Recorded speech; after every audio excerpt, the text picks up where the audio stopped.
Michele Geraci is the head of the China Economic Policy Program at the University of Nottingham's Ningbo campus, and he joins me now live from Shanghai.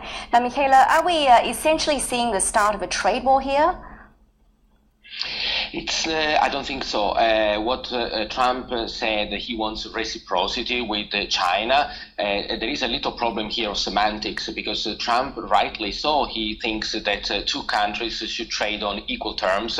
So if the import tariff is X%, the other one should also be X%. China, however, doesn't see reciprocity meaning this.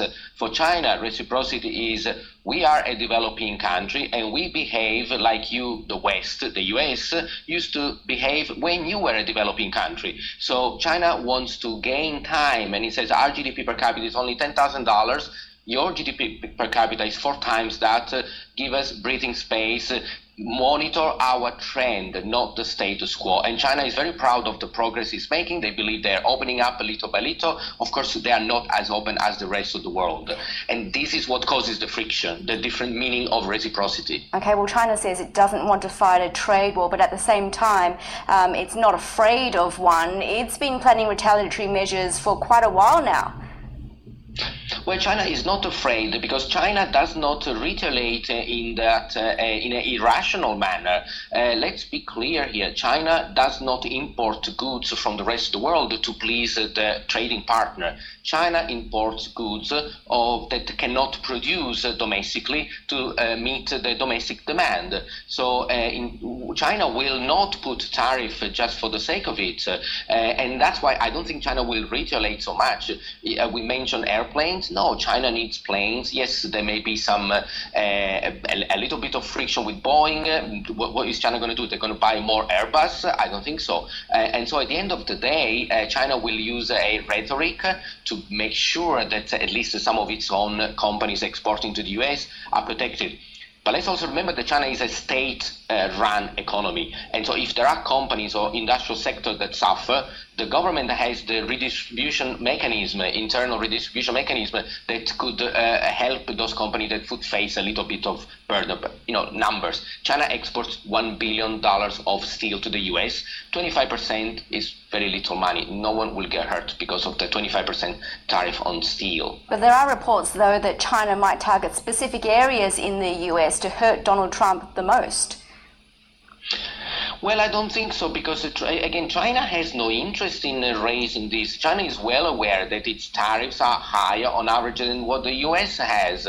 China is well aware that its entry into the WTO has been granted on the promise that China will open up not just commercial but also financial market, and this has not happened. If anything, we are now seeing a little bit of a closure, and rightly so, because China is also entering a difficult period of economic transition, and the last thing that China needs is opening up more to the rest of the world because it would create imbalances.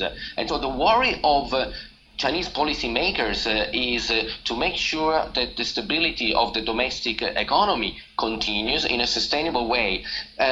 China, let's not forget, we always say China economy depends on export. That's not quite true. Countries like my own country, Italy, countries like Denmark, Germany, South Africa, Russia depends on export much more than China. China total import plus export is only 40% of the GDP. The countries I mentioned run at 50-60%. And so for China, export is not really the big driver of the economy. How might other countries perhaps benefit from a potential trade war between the US and China?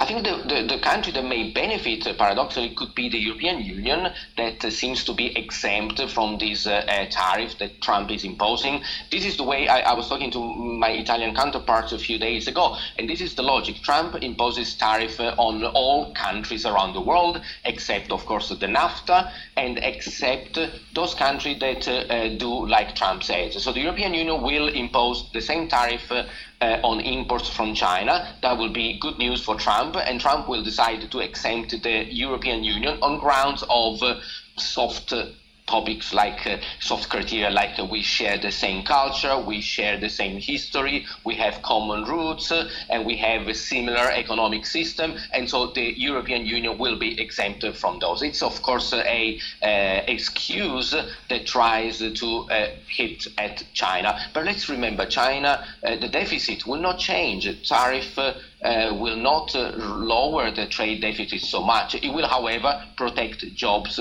in those areas in the United States that are more exposed to these imports, cheap imports from the United States. So let's not forget, Trump is talking to his electoral basis.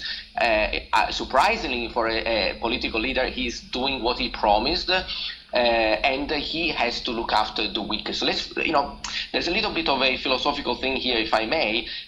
Trump, that is let's say, right-wing politician, is actually trying to protect the weakest component of the economy, who are the people that produce goods that are subject to very, very heavy competition from China. And this is the paradox, where we have right-wing parties that try to be pro the weakest components of the society, and on the other hand we have left-wing parties that are pro-market, pro-free market, that tends to hurt the weakest one, because the economy grows on average, but the weakest gets more poor. Yes. And that's the paradox that we are encountering now. It's interesting observing the narrative behind it all, but of course it's not all set in stone. There are 60 days of consultation before these tariffs would come into place. How do you see it playing out?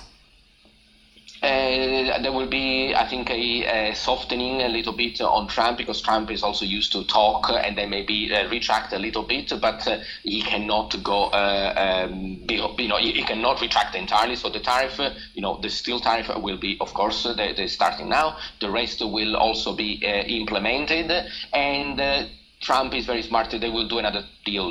They fight on the current account, so on trade, and they will make peace on the capital account. So, in other words, China will be welcome to do capital investment in the United States. And so all the steel that China cannot technically sell so much as before because of this trade will be used for the development of the infrastructure, the transport infrastructure in the United States.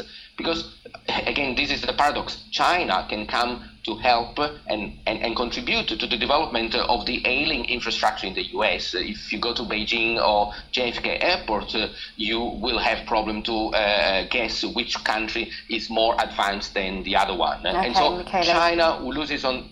Sorry, we're just going to have to leave it there, but thank you very much for your time tonight and sharing your thoughts with us. Thank you.